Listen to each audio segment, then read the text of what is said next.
yang adalah anugerah terbesar dari Bapa adalah Roh Tuhan yang ditempatkan dalam dirimu, itulah yang mengubah dirimu menjadi segambar dengan Kristus. Jadi segambar dengan Kristus pada roh manusia bukan hasil usahamu, tapi pekerjaan Roh Allah dalam dirimu. Hai, Salam. Terima kasih sudah mengklik video ini. Terima kasih juga bagi Anda yang sudah subscribe. Di video ini saya berbagi pengertian firman Allah seputar akhir zaman, segambar dengan Kristus dan keselamatan dalam Yesus. Saya tidak menggurui, saya hanya berbagi apa yang saya mengerti. Semoga apa yang saya bagikan itu menginspirasi dan memberkati Anda. Kali ini saya akan membahas playlist kedua.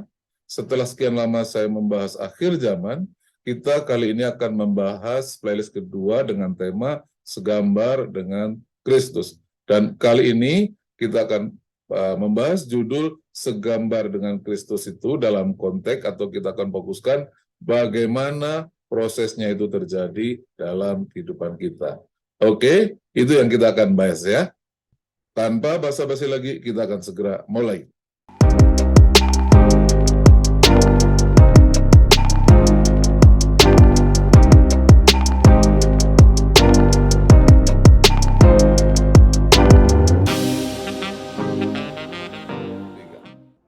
Ya, kita akan membahas segambar dengan Kristus.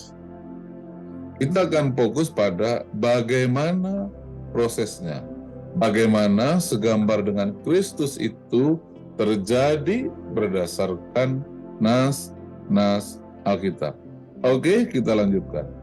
Adalah penting Anda fokus pada pendahuluan yang saya sampaikan ini agar Anda dapat sepenuhnya memahami seluruh materi yang kita sampaikan dari awal dan hingga akhir sehingga Anda akan memperoleh pengertian yang seutuhnya, sepenuhnya, sebagaimana yang dimaksud oleh Alkitab. Oke? Ya, saya mulai dengan ini. Pada waktu Allah Bapa menciptakan manusia, manusia itu diciptakan segambar dengan Allah, atau segambar dengan para penghuni surga. Namun demikian tepatnya kita memang diciptakan segambar dengan Allah. Karena ada ayat selanjutnya yang menyatakan bahwa kita segambar dengan Kristus. Kristus adalah Allah kita. Nah, dengan tujuan agar manusia berkuasa di atas bumi. Kesegambaran kita dengan Allah itu ada tujuannya, yaitu supaya manusia berkuasa di atas bumi. Nah, sayangnya setelah Adam jatuh dalam dosa, generasi manusia yang lahir di bawah Adam yang telah berdosa itu bukanlah generasi yang segambar dengan Allah.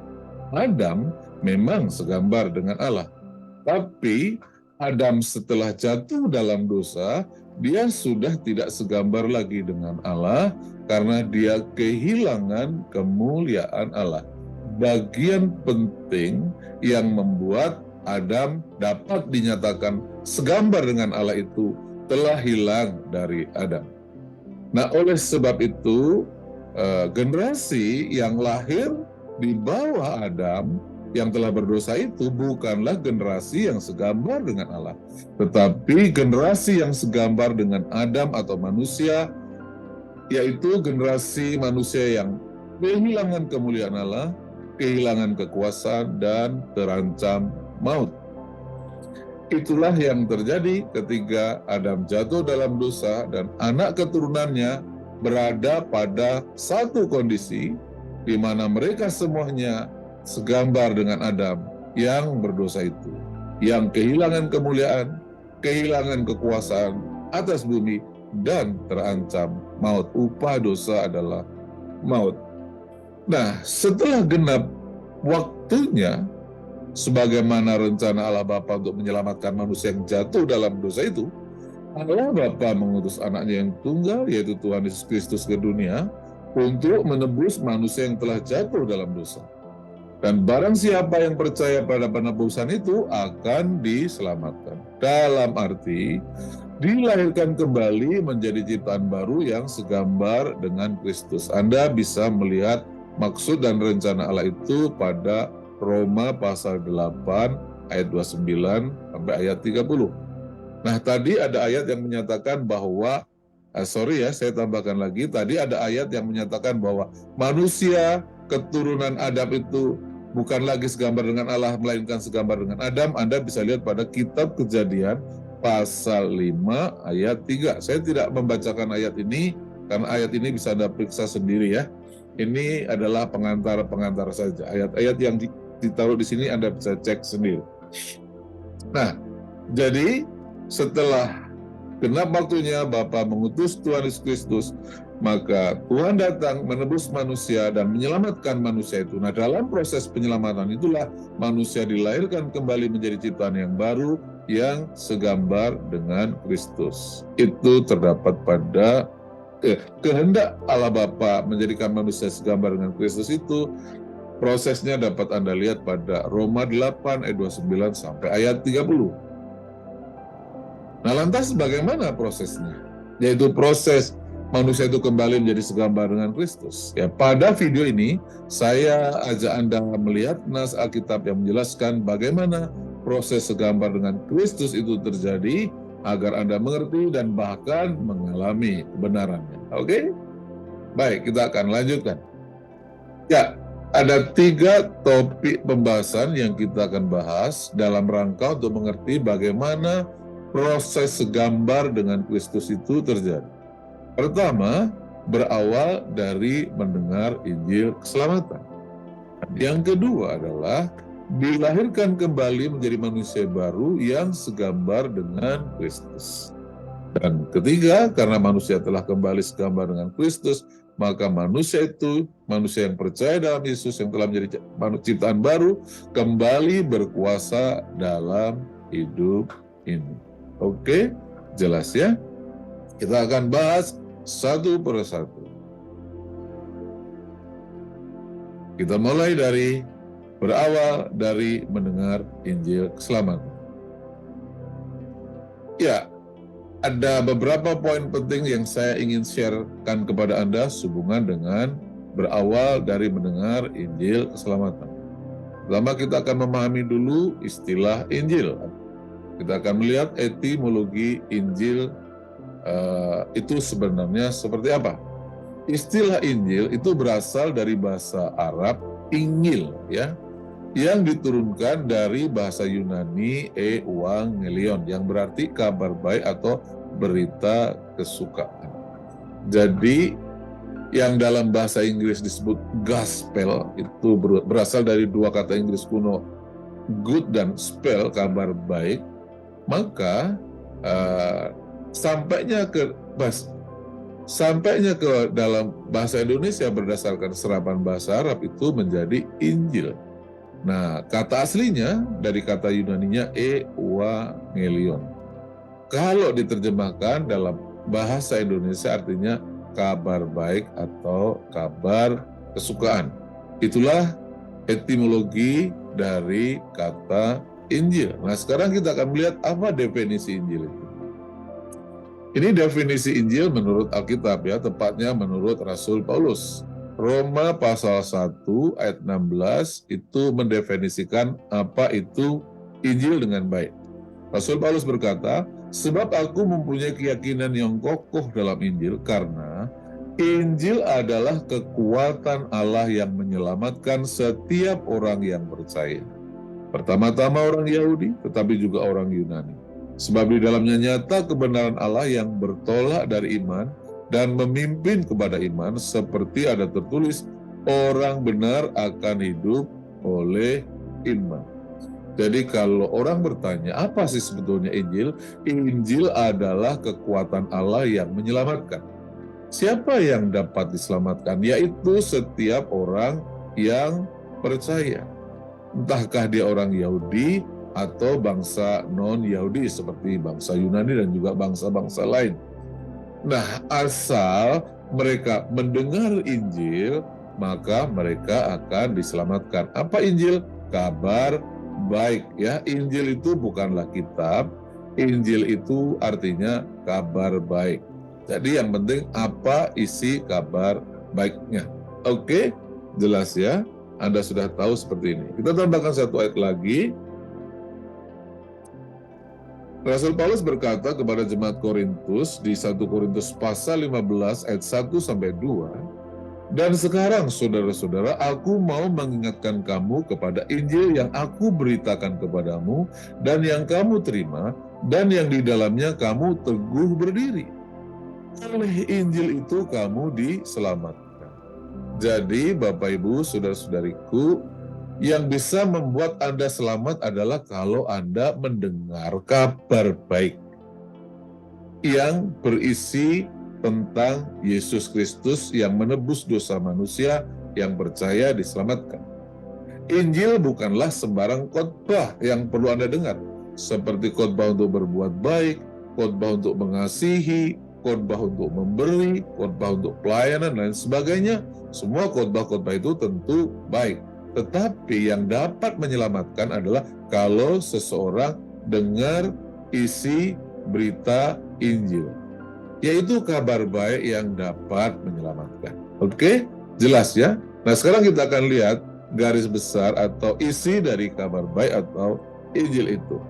1 Korintus pasal 15 ayat 1 sampai 5 berkata, "Dan sekarang saudara-saudara, aku mau mengingatkan kamu kepada Injil yang aku beritakan kepadamu, dan yang kamu terima, dan yang di dalamnya kamu teguh berdiri. Oleh Injil itu kamu diselamatkan, asal kamu teguh berpegang padanya seperti yang telah diberitakan kepadamu. Kecuali kalau kamu telah sia-sia saja menjadi percaya. Sebab yang sangat penting telah kusampaikan kepadamu, yaitu apa-apa yang paling penting dalam berita Injil itu telah disampaikan kepada jemaat Korintus. Yang garis besarnya adalah sebagai berikut, yaitu apa yang telah kuterima sendiri ialah bahwa, ini saya beri tanda kurung ini untuk Anda mengetahui sebagai pembantu untuk mengingat poin-poinnya saja.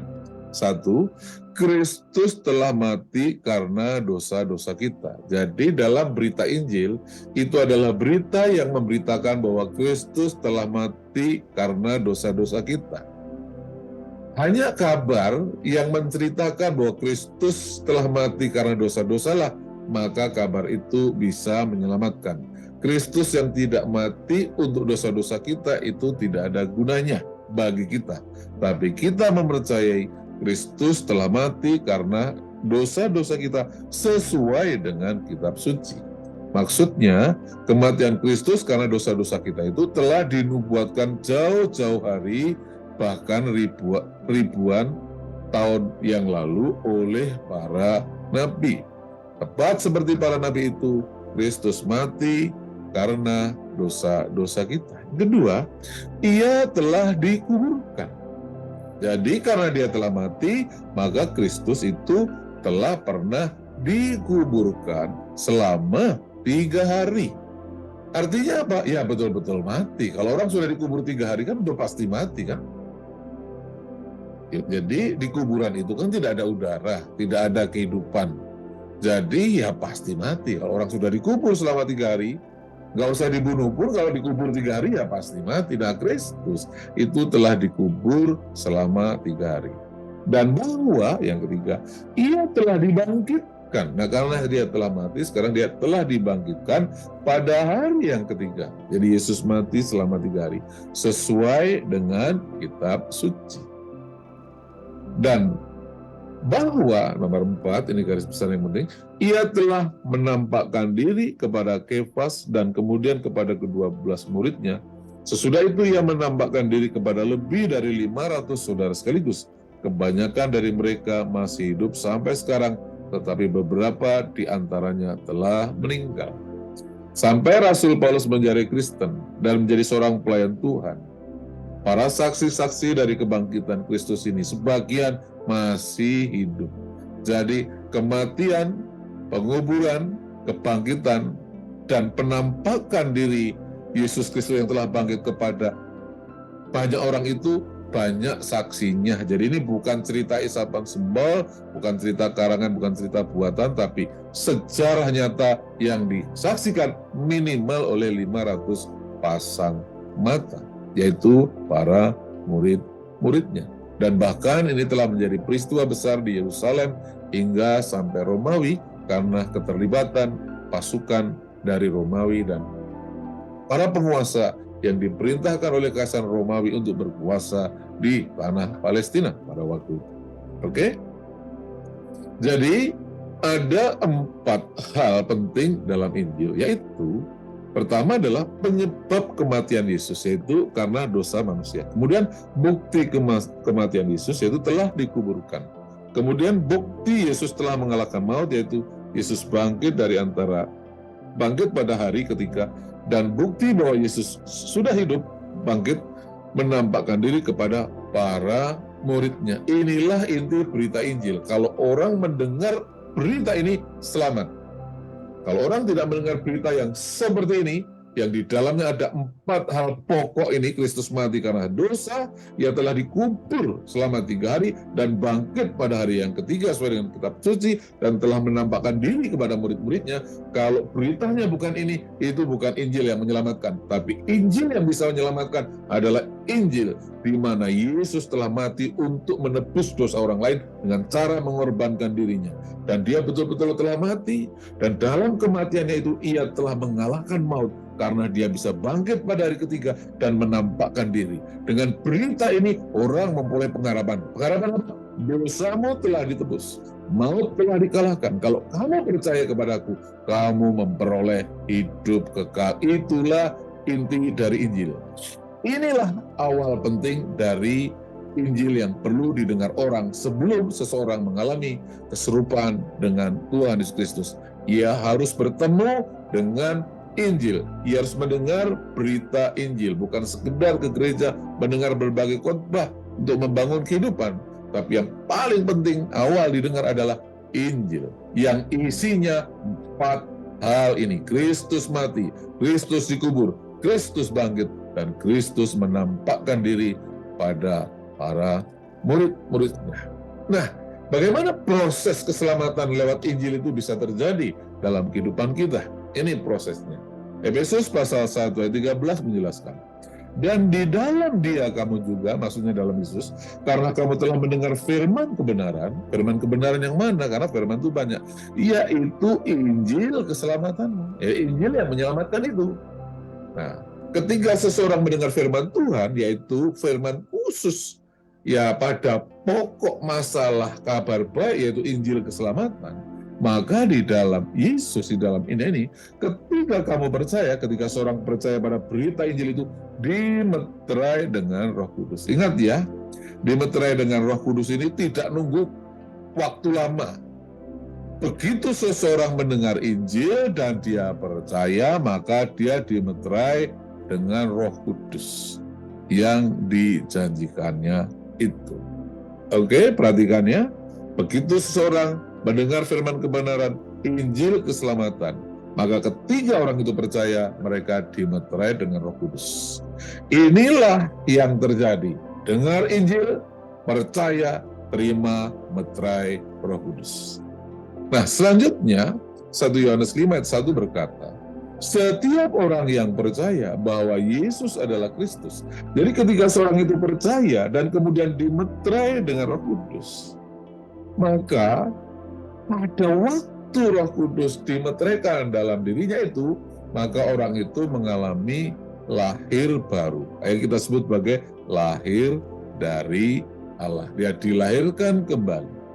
Dan setiap orang yang mengasihi dia yang melahirkan, mengasihi juga dia yang lahir daripadanya.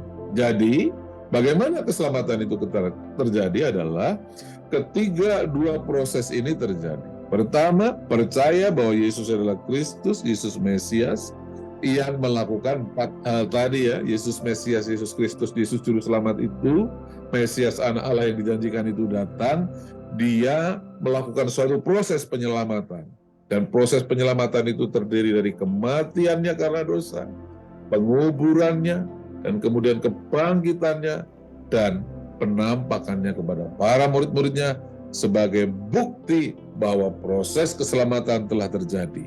Dan oleh sebab itu, ketika berita itu disampaikan, yaitu Injil itu disampaikan dan orang percaya, ketika percaya orang itu diselamatkan. Kenapa? Karena dia dimeterai dengan Roh Kudus. Dan ketika Roh Kudus bertemu dengan roh manusia, maka proses kelahiran kembali itu terjadi. Karena dosa membuat manusia terpisah dengan Allah, sekarang Allah bersatu, bersekutu dengan roh manusia. Dengan itu manusia dilahirkan kembali menjadi ciptaan yang baru. Keselamatan terjadi ketika proses ini terjadi. Percaya dan mengalami kelahiran baru. Oke ya, jelas ya. Kita lanjutkan. Bagian kedua, dilahirkan kembali menjadi manusia baru yang segambar dengan Yesus. Kalau tadi adalah proses orang diselamatkan karena mendengar Injil, nah sekarang kita akan memperdalam apa yang terjadi pada proses kelahiran kembali itu lebih dalam lagi. Oke, kita lanjutkan. Ya, apa yang terjadi ketika seseorang diselamatkan dan lahir baru? Yang terjadi adalah roh manusianya itu tidak bisa berdosa lagi. Roh manusianya ya, karena pada kenyataannya banyak kita yang Kristen ini masih bisa berbuat dosa. Tapi itu terjadi karena di tubuh manusia ada satu hukum namanya hukum dosa. Anda bisa pelajari itu pada Roma, kitab Roma pasal 7. Ada hukum namanya hukum dosa, suatu hukum yang cenderung membuat manusia jadi berdosa. Tapi pada roh manusia justru ada hukum roh. Hukum roh itu adalah hukum roh kehidupan yang membuat manusia tidak berdosa, tapi justru mendorong manusia untuk hidup. Nah, hidup itu menjauhi dosa. Ya, kita baca Efesus pasal 1 ayat 13 tadi, kita ulang. Di dalam Dia kamu juga, karena kamu telah mendengar firman kebenaran, yaitu Injil keselamatan. Di dalam Dia kamu juga ketika kamu percaya dimeterai dengan Roh Kudus. Nomor 1, kita dimeterai dengan Roh Kudus. Yang kedua, Galatia 4 ayat 6 berkata begini. Dan karena kamu adalah anak, kita sudah menjadi anak Allah, maka Allah telah menyuruh roh anaknya.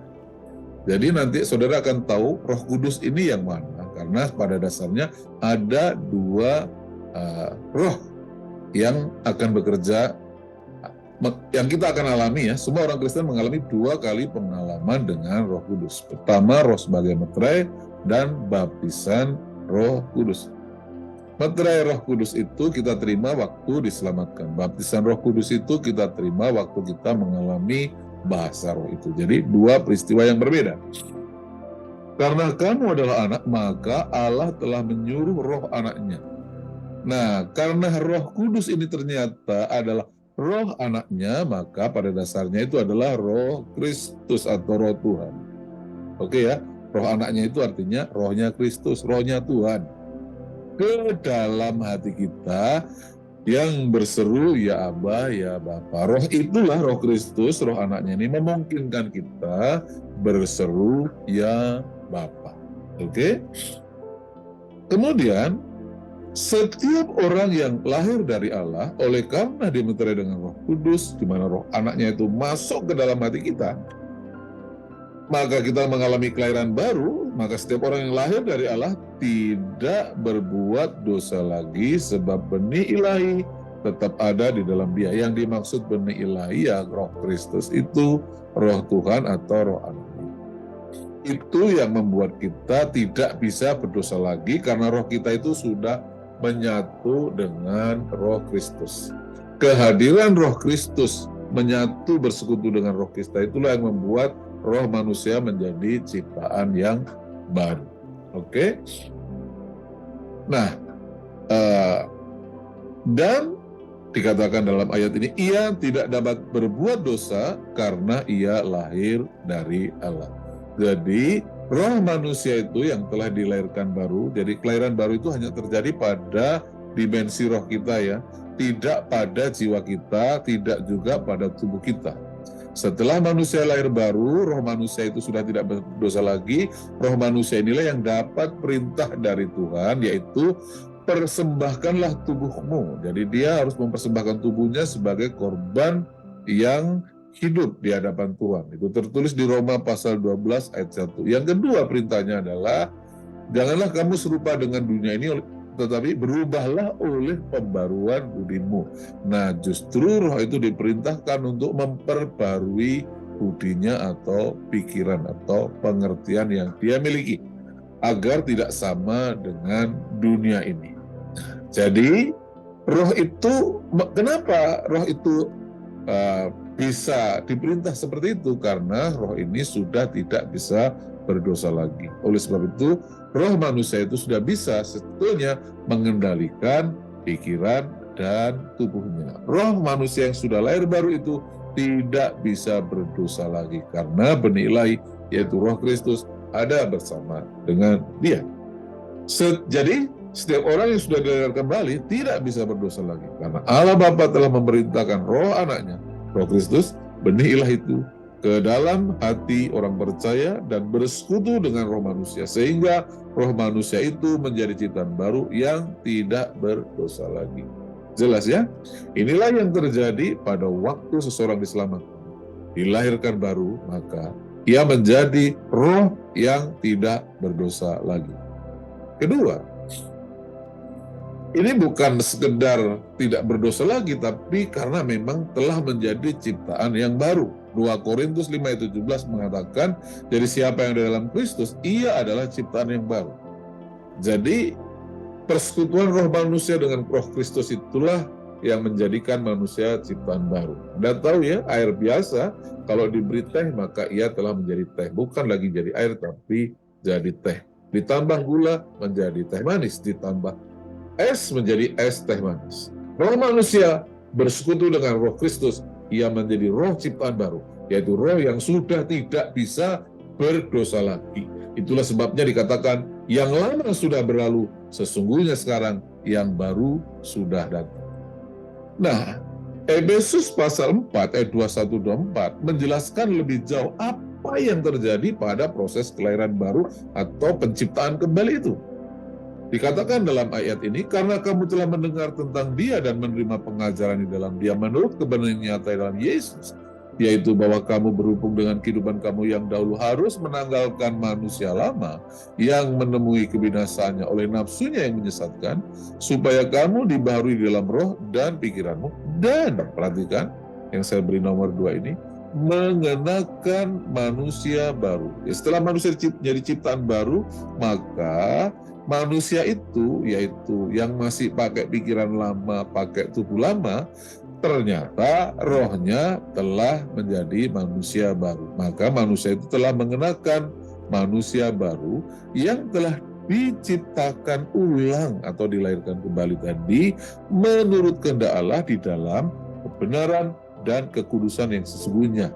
Nah, teks asli dari yang sesungguhnya ini sebetulnya yang sama seperti Allah. Jadi pada waktu manusia diciptakan ulang, dalam peristiwa kelahiran kembali itu lahir baru itu, manusia diciptakan dalam kebenaran dan kekudusan. Itulah sebabnya manusia ini sudah tidak bisa berdosa lagi. Ia sudah mirip dengan Kristus. Oke ya?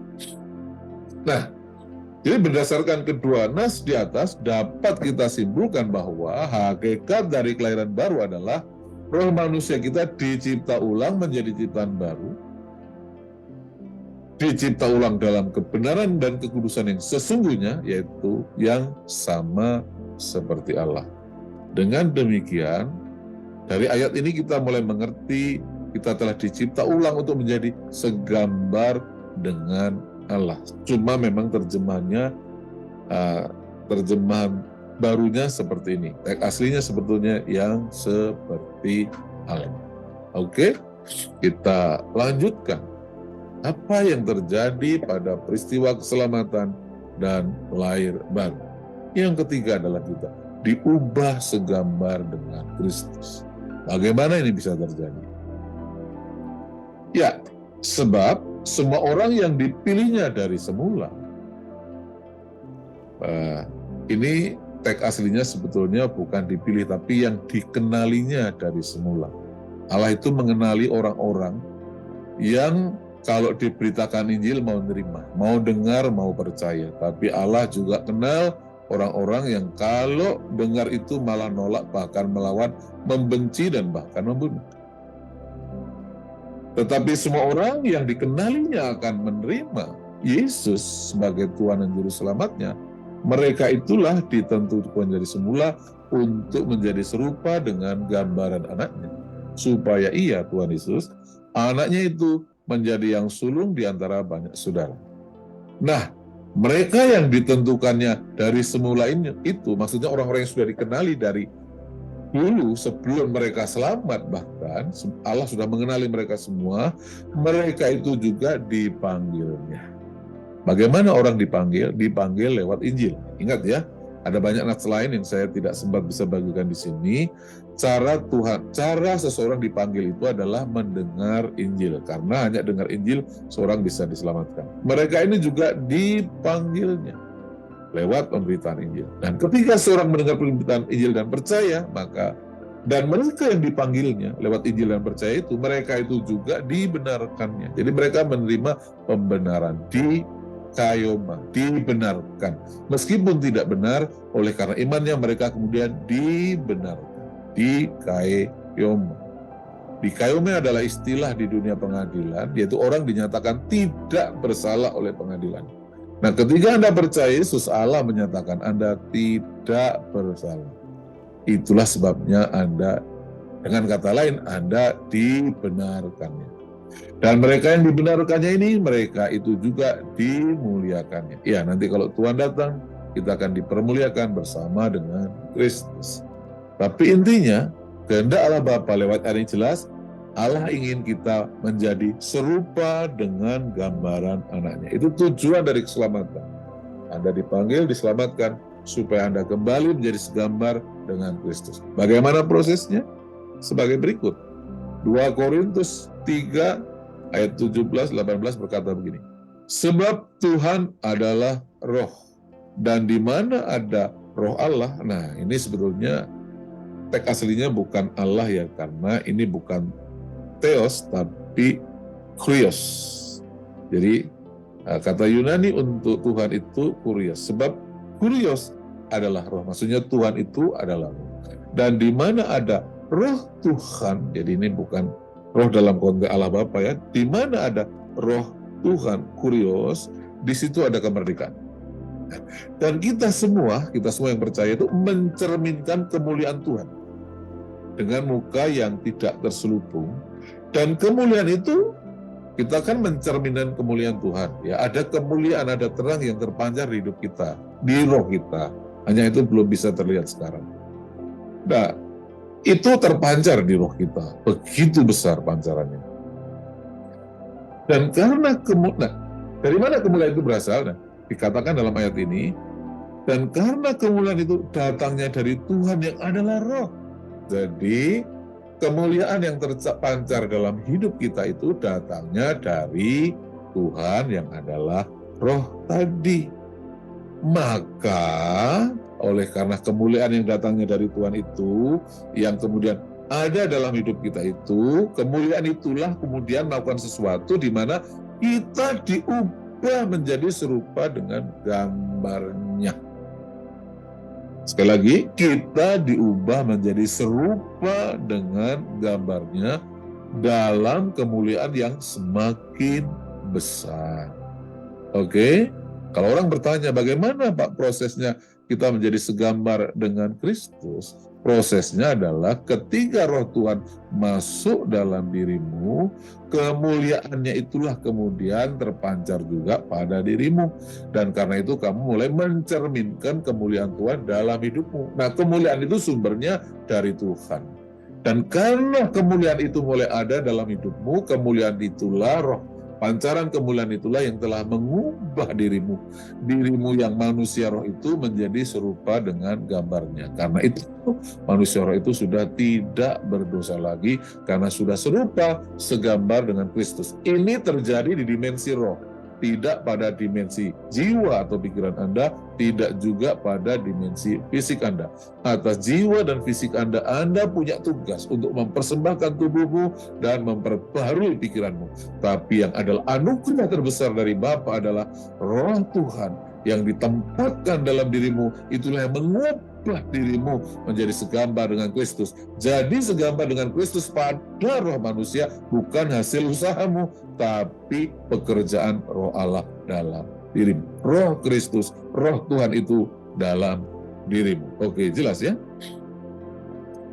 Jadi berdasarkan 2 Korintus 3 itu 17-18 ini kita mengetahui dengan jelas bahwa segambar dengan Kristus itu bukanlah hasil dari proses pertumbuhan rohani seseorang, tetapi akibat langsung dari menyatunya roh Kristus atau roh Tuhan itu dengan roh manusia di dalam hati. Artinya, segambar dengan Kristus itu telah terjadi pada roh manusia sejak seseorang percaya Yesus dan lahir baru. Jadi bagaimana segambar dengan Kristus itu terjadi? Ketika seseorang percaya Yesus, diselamatkan dan lahir baru.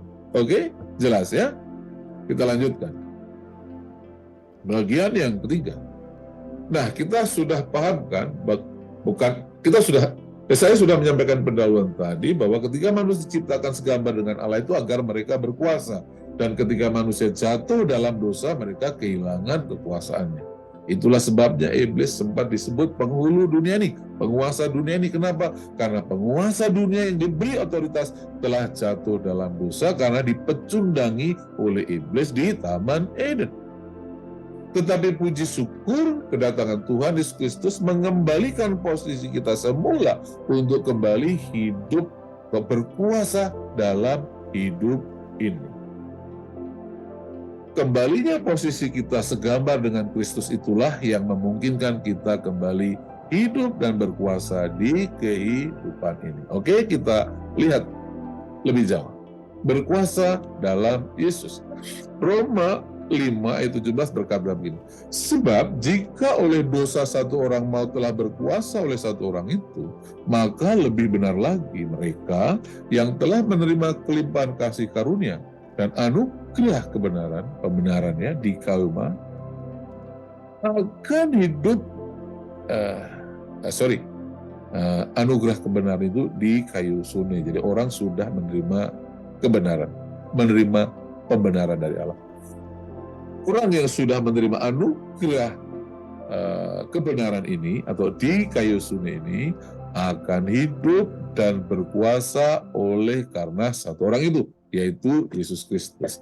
Jadi ketika kita percaya Yesus, lahir baru, dan kembali segambar dengan Yesus Kristus, maka kita bukan sekedar hidup, tapi kita akan kembali berkuasa melalui satu orang itu, yaitu Yesus. Ya, penting sedikit kita baca terjemahan lain, karena dalam terjemahan Indonesia ini akan hidup dan berkuasa, tapi sebetulnya pada teks Inggris dan teks aslinya ini lebih mendekati, yaitu shall reign in life by one. Jadi akan berkuasa dalam hidup ini. Ya. Reign in life by one, Jesus Christ. Akan berkuasa dalam hidup ini oleh seseorang, yaitu Yesus Kristus. Jadi ketika seseorang percaya Yesus dilahirkan kembali, maka dia akan kembali berkuasa dalam hidup ini. Berkuasa dalam hidup ini, berkuasa dalam Yesus Kristus. Ingat ya, tujuan Allah menciptakan manusia segambar dengan dirinya adalah agar manusia itu berkuasa di atas bumi. Lihat Kejadian 1 ayat 26. Dan ketika gambar Allah itu telah dipulihkan dalam Yesus, maka manusia itu akan kembali berkuasa dalam hidup ini melalui satu pribadi itu, yaitu Tuhan Yesus Kristus. Jadi akibat Anda percaya Yesus, lahir baru, Anda kembali dipulihkan dalam posisi berkuasa. Ini menarik sebetulnya bagi kita. Mari kita lihat lebih jauh. Pertanyaan besarnya adalah, apa yang dimaksud dengan berkuasa melalui Yesus? Ya, ada dua pengertian dalam hal ini. Pertama, kita akan memerintah bersama Yesus sebagai Raja, sebagaimana yang dinubuatkan dalam Wahyu 5 ayat 9-10. Dan mereka menyanyikan satu nyanyian baru, katanya, engkau layak menerima gulungan kitab itu dan membuka meterai-meterainya, karena engkau telah disembelih dan dengan darahmu engkau telah membeli mereka bagi Allah dari tiap-tiap suku dan bahasa dan kaum dan bangsa. Dan engkau telah membuat mereka menjadi suatu kerajaan dan menjadi imam-imam bagi Allah kita. Dan mereka akan memerintah sebagai raja di bumi.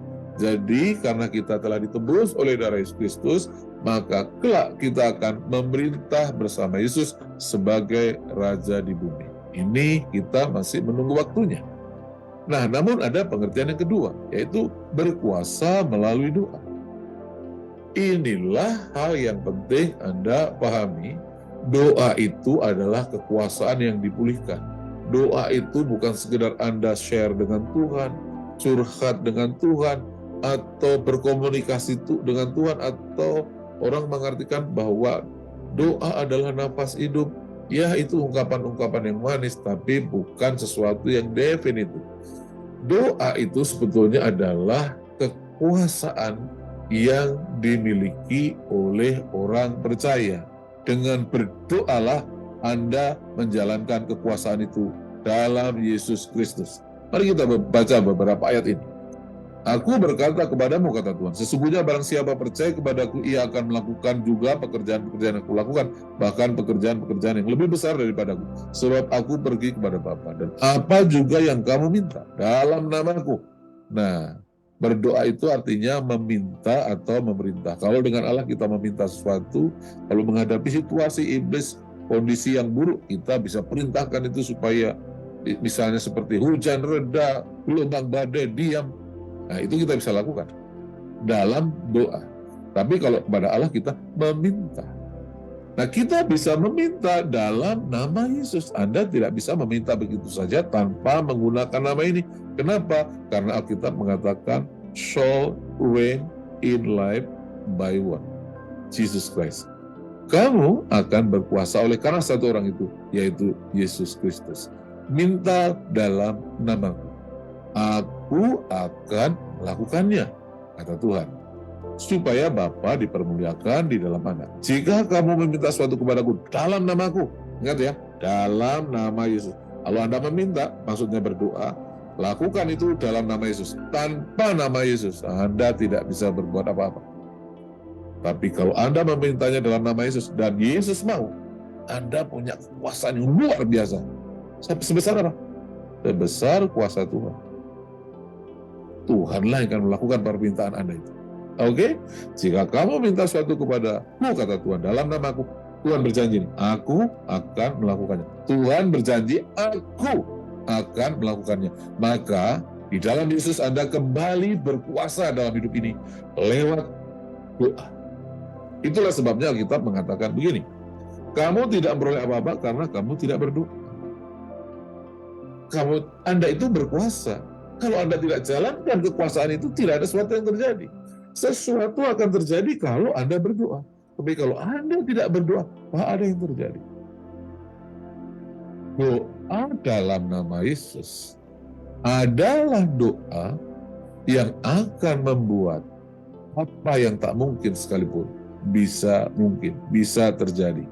Karena tak ada yang mustahil bagi Tuhan. Oleh sebab itu, Bapak Ibu saudara-saudariku, kembali berkuasa dalam Yesus artinya Anda punya otoritas untuk meminta kepada Tuhan dalam namanya. Berkuasa dalam nama Yesus Kristus. Agar apa? Agar sesuatu terjadi. Dan sesuatu itu baru akan terjadi kalau Anda berdoa. Jadi doa adalah saat Anda berotoritas, berkuasa dalam nama Yesus. Maka dalam doa jangan nangis-nangis. Orang berkuasa kok nangis-nangis. Anda hanya boleh nangis waktu sedih dan bertobat. Berdoa nangis itu berarti Anda tidak mengerti apa itu hakikat doa. Doa adalah saat Anda berotoritas, berkuasa dalam nama Yesus. Kamu tidak memperoleh apa-apa karena kamu tidak berdoa. Tapi ketika kamu berdoa, kamu akan memperoleh apa-apa. Sesuatu akan terjadi. Kenapa bisa terjadi? Karena Tuhan berjanji, aku akan melakukannya. Dan kita semua tahu, bagi Tuhan tak ada yang mustahil. Di dalam Yesus Kristus, kita kembali hidup dan berkuasa. Jadi, berkuasa